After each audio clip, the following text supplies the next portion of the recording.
Buenos nachos, amigos, and welcome to Record Breakers, a music podcast where a group of friends gather together to share music with each other, an album at a time. It's like a little book club for music.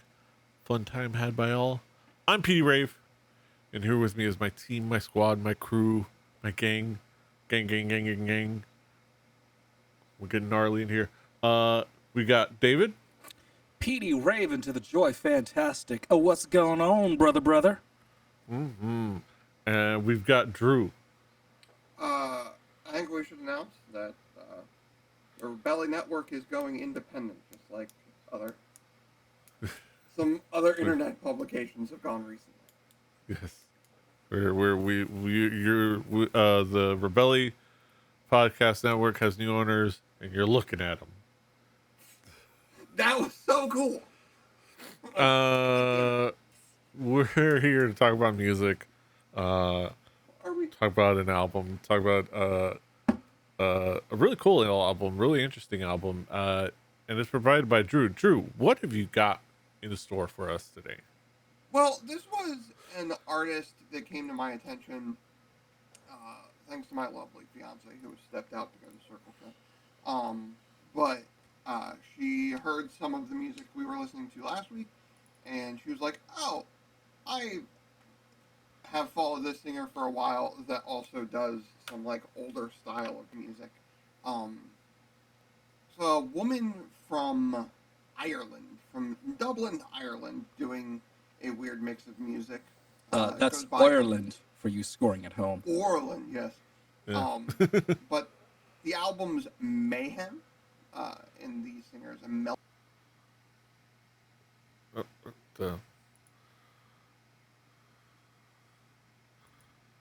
Good brother Petey.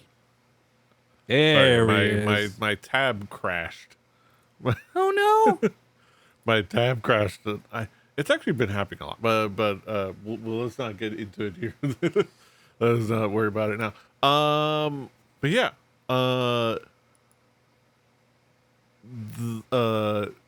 Let's talk about expectations when it comes to this album.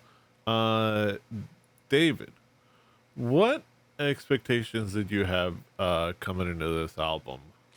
Well, I expected the existential horrors of the modern human condition to come back and haunt me and make sure that I didn't sleep for days at a time. My expectations were to scream, cry, and throw up, and maybe get a little bit of rockabilly with some country twang. Yeah, I was interested to kind of see what we were in for when it came to like the rockabilly influence in when you listen to this album. How would it shake out? How would it develop, especially when you're talking about in this form, and I was intrigued by what we were going to be in store for. But yeah, I didn't know what I kind of had an idea of what to expect, because we have like a lot of experience with like rockabilly, with like being in adjacent genres and being into certain styles that kind of like weave in and out, and things that have come into style in a couple decades ago and things like that. So there's some expectations, but I didn't know. I was intrigued. I kind of figured what we were gonna get, but I was intrigued what this version of it would be like. But yeah, Drew, how would you describe this album musically? Well, in researching a little bit about it, found out that this was recorded in like a complete like 16-track analog studio, which, like, if you listen to it, there is a certain, I don't want to say openness, it's the wrong word, but like instrument space, like space that you get with analog, that's really, really cool. But like I said up front, it's kind of another time machine. I was warned about that from Amber when she told me to check this album out.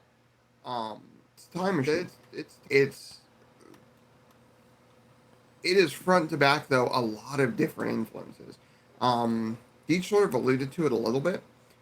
There is some like folksy country to it, which Ireland, the connection obviously is there. But on the extended version of this, there's a Patsy Cline cover. Like it, so it is there. And there's a lot of variance in this that I was not really expecting. There's a lot of just rockabilly like dance songs, but there's also a couple of just mellower sort of tracks with that country twang, with that like Irish sort of inflection, the Ireland inflection, as it were. But it's all propped up by a ridiculous vocal. Um, she knows what she's doing. Apparently, she's never had like from what I found, there's never been like a set band necessarily around her. There's been pieces that have stuck around um, for lengths of time, but it's not like, oh, this is this band. It's just like, oh, it's Imelda May. She has a band, kind of like an Amy Winehouse sort of situation reminded me of, but less cocaine. Um, it, if you're gonna be the only name on the record, um, you have to be strong at whatever your chosen instrument is, um, and the chosen instrument of her voice, she is. It is almost cartoonish at times how much her voice and how much this vocal performance feels specifically tailor made for the exact type of music she is playing. Yeah. David, how would you describe this album musically? I would describe this album musically as an exercise in genre blending of two genres that are sort of born from the same ancestor, two genres of the same descendants. And it melds very well. It's very seamless in how it all comes together. And on top of that, Imelda May's voice is very strong. She carries a lot of the work on this album, and as a complete package, if you like either one of the two blended genres or the descendant of both of these genres on this album, then you might have a really good time with it. Yeah, this is a nice mix of a couple different styles of music. The center one that people are gonna pay attention to is the kind of the rockabilly center of it, and it shines well, but it kind of like builds in and melds in some more like um, jazzier influences, or Black American folk influences, and other folksy instrument influences. A little bit of like, I almost feel like there's probably a little bit of like, I want to say skiff, or at least of similar like genres that might be thrown in there at the very least. If Sorry, Petey. skiffle, Skiff? skiffle, I mean. Skiffle. Can you Or elaborate no, on there's like, skiffle? oh my god, it was like I think it's a style of music that, yeah, that they revived um in the UK, and I mainly know about it when like looking up, if you've ever seen like some documentaries on like um Led Zeppelin, and a couple of those. There's like UK like bands in like the 70s, like some of those bands were previously in like skiffle bands around like the the 50s and 60s and stuff like that. Especially like if you look up the genre, there's a if you look up skiffle, I was thinking skiffle. It's a kind of like a genre that I'll let Wikipedia say skiffle is a genre of folk music with influences from American folk music, blues, country, bluegrass, and jazz.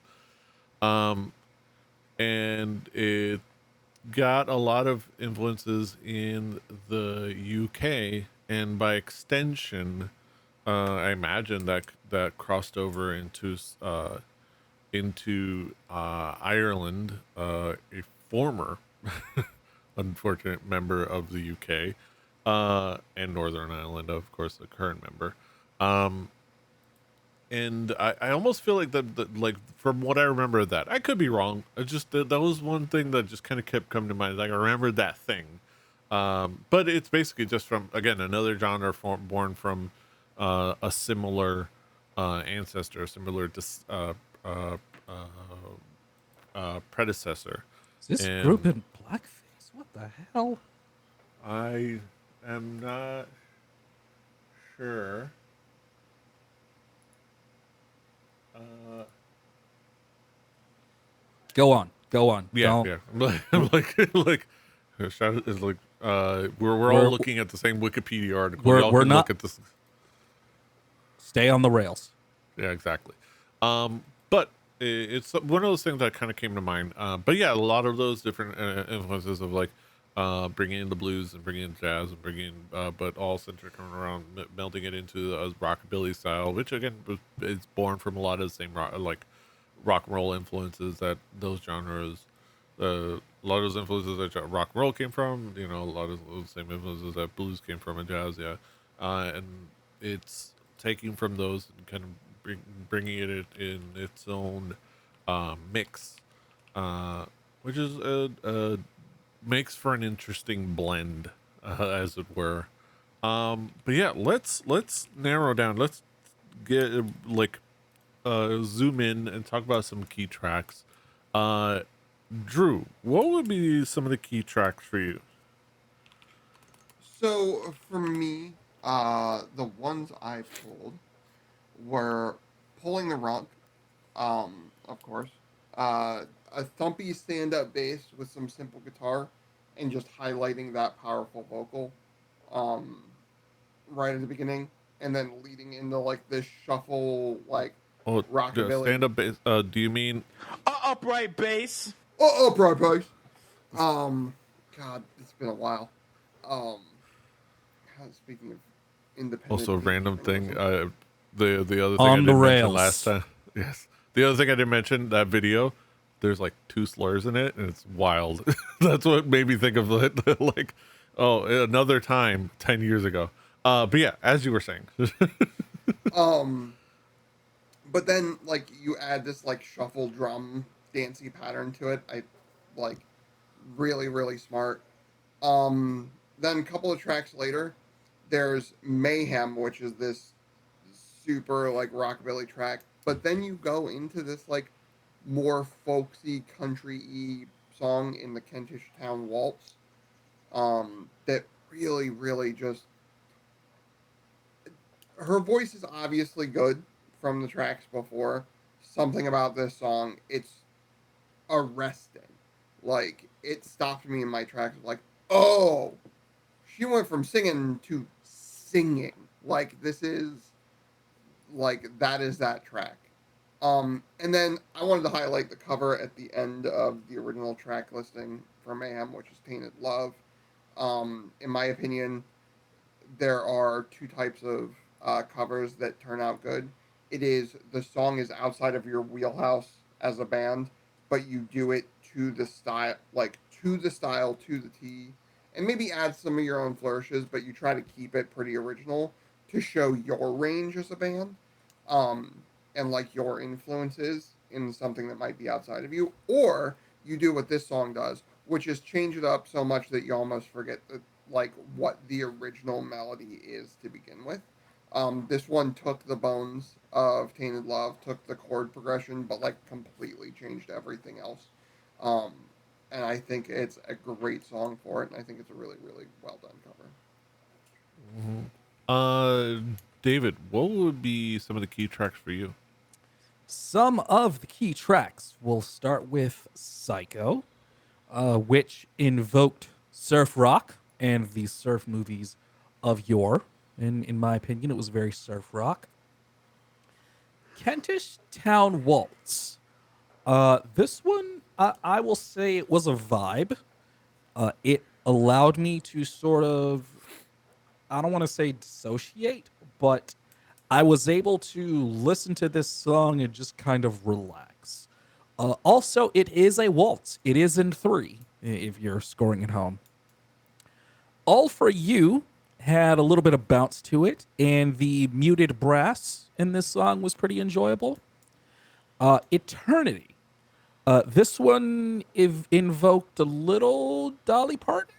There's a little Dolly Parton in there. And this is kind of where the country influence really starts to seep through the walls. Containment is broken, and the country influence really takes hold through the rest of this album. Also, Sneaky Freak was what I wrote down is a fun little thing. It was a fun little thing. Um, yeah, and I would also highlight Mayhem, the title track. It had a really kind of like fun guitar work. It really worked well. The guitar solo was really fun. The kind of like um it had good melody. Petey, we lost you for a few seconds. Yeah, yeah. I was just again. I have been dealing with like browser tab crashes a lot, and it's been wild.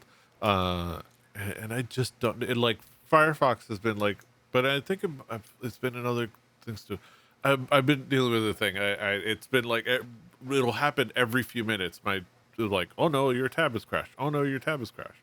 And it's been happening on multiple websites, and I've got to figure out. I think it might be that my graphics card might be having issues.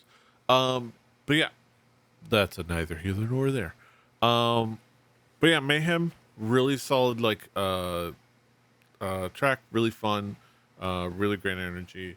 Kind of carries over from the first like all the first three tracks. Kind of bring in a really great beginning energy. But yeah, it really shines there. Kentish Town Waltz kind of just like like shifts gears. Like I said before, more folksy, more ballady, more of like softer. The drums are a little defocused, and you get a great an instrument that is just as fun to say as it is to hear, which is the flugelhorn. We got a little flugelhorn. Can we say that on the internet? We'll see. If we'll have to see. Maybe, hopefully, we don't get demonetized. But we're just gonna write it out. But yeah, the horn is really nice, and it complements the whole instrumentation really well. And like David has said, where it starts with Eternity, bringing in that the country influence that starts to seep through. Proud and Humble kind of has that same country influence, and I almost feel like there's moments where it feels like it belongs in like a spaghetti western or a cowboy, or it just feels cowboy core in a way. Would you say that it's cowboy shit, Petey? Yeah, we got cowboy shit. I was gonna say the hog cranking was like 3 albums. Yeah. Cranking your hog for Jesus. Where the country influence and the kind of that style and the folk and it really brings it well, and it's a really nice like track that's that really kind of like has a nice pivoting point. And but yeah, those would be on top of that, everything that has been said before, including things like the Tainted Love cover is really cool. The I'm Alive just as a really nice track, and then all the extra tracks that we get, because technically we listen to more Mayhem, the re-release, because that's the only one that they have on Spoofy. Uh, um, but but yeah, that's it's a fantastic tracks. But let's bring it back around the horn. Talk about some conclusive thoughts. David, what would be your conclusion on this album as a whole? I was not aware originally that this had on the spoofy 21 tracks. I was not aware of that. And it clocked in at an hour and 11 minutes. And while I certainly didn't dislike it, by the cover of Tainted Love, which is track 14, Carla Croqueta, I was a little burnt out by that song. I'll say that the sound and the music itself was fine. If you're into rockabilly and country, you'll have a lot of fun with this, I think. The songs are well written, they're well performed. It's definitely an album with songs you can imagine hearing live, for sure. And it's a very long album. It's longer than expected, with very little deviation from their formula. And that's certainly not bad. I just expected, when I have a longer album, when I bring a longer album, it's usually something that goes up and down and all around with various tracks and genres and ideas, or usually like it's an album that's split up into various numbers of tracks. That's usually one long continuous theme or whatever. This was individual songs from start to finish. And that might be a little long in the tooth for you, but there is nothing on this album that I would describe as bad. But you might reach your fill before the album is completed. Yeah, I think this is a really solid, really fun album to listen to. It is a style and an aesthetic, but it also is a really great set of compositions, a really set of performances. It definitely feels like music for live performances and music for a certain style. It's performed well. There's great instrumentation. It's very of course vocal forward, because this is the vocalist's album. She shines. Imelda shines in that respect, and that works well. It has a style, and it kind of goes for it for the most part, with only a little bit of detours and leans into some other parts of that style at certain times, but that that usually works out. That works well. But like David said, it is a whole album of a certain style, and it could wear thin for some, depending on what your how you're listening to it, and the way you approach it, and the way you approach the style. But overall, it is a really solid, really well performed record, and it's fun. It's a lot of fun tunes to kind of snap your fingers to and do your step. But yeah, But can you do it all by yourself, PD Rave? yeah, I would say you can. I mean, having a partner helps. You want to boogie with someone else, but you can do it all by yourself if you need to, if you prefer. But yeah, Drew, what would be your conclusion on this album as a whole? honestly, after, like I said, this was something that I knew a little bit about. I heard a couple of songs from my fiance and was like, okay, this is gonna be worth it. Like, I should listen to more of this. This would be cool. Um, the album that is on Spotify is labeled More Mayhem. Um, I think, as Deej alluded to, maybe Mayhem would have been enough. Um, Mayhem stops at Tainted Love. The last uh, 6, 7 tracks are added for the More Mayhem release. Um, Sometimes the director's cut is what you need, and I think that the original track listing, I think, is just enough. It gets out of there right before it starts being a little bit too much, um, and it leaves you with some really really cool tracks. They have a pocket. They sort of stick into it. They vary a little bit here and there, but you're getting something that's within its pocket and well done for it. Yeah, those are our thoughts on Imelda May's Mayhem, aka More Mayhem. Now we get to the main event of the evening, the moment we've all been waiting for. Carla Croqueta.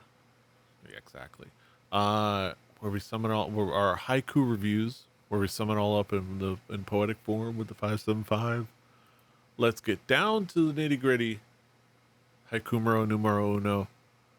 David, what is your haiku? But can we get up to the nitty gritty, Petey? Well, you got to get. Yeah. Well, I mean, you do have to get up to get down, so that could be an important step. My haiku. A specific vibe. Rockabilly with some twang. Not bad. Not for me. My haiku, rockabilly lass that will make you swing and groove with their charming style. And last but not least, Drew, what is your haiku? All that's old is new, with some powerful vocals. Very much worth it. Yeah, those are our thoughts on Imelda May's Mayhem. You can, of course, find it on our Spotify playlist and our YouTube playlist. Play Record Breakers, a home game. Do your due diligence and your due diligence, as it were. Following along at home. On those playlists will be next week's record. And next week's record, it's my turn. And I have a choice here that I picked, and I have it in my because I have a doc. Basically, not a doc, a Google sheet with a table that has a bunch of albums that I kind of just store to recommend or to bring onto the show. And I often look through this table, and I have some notes for a lot of the bands. And the one that caught my attention just because I thought it was funny, that I had put this because it's been just accumulated over quite a bit of time, whether it was on getting things from Instagram or TikTok. One of them, my note was, can't remember why I wrote this down. And I just thought that note in and of itself was hilarious, and just decided to pick that one. Presumably that just means I couldn't remember exactly where I got it from. So I did have a frame of reference, but I just thought that was fun. But yeah, we're gonna stay in Europe. We're going to go from Ireland to England with an English rock duo, a pair of good friends, a female rock duo by the name of Nova Twins. And we're gonna listen to their album Supernova.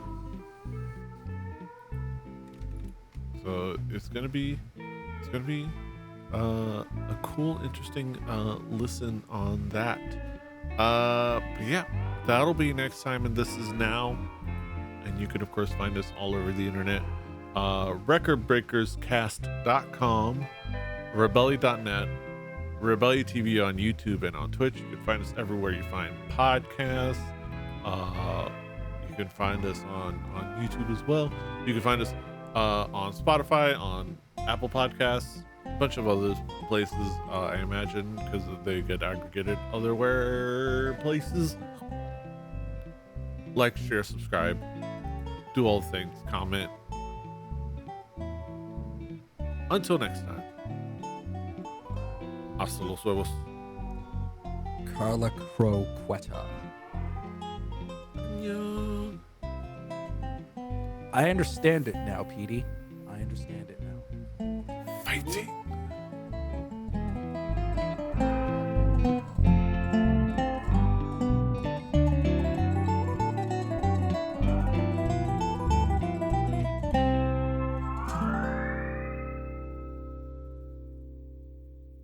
Diamond Club hopes you have enjoyed this program.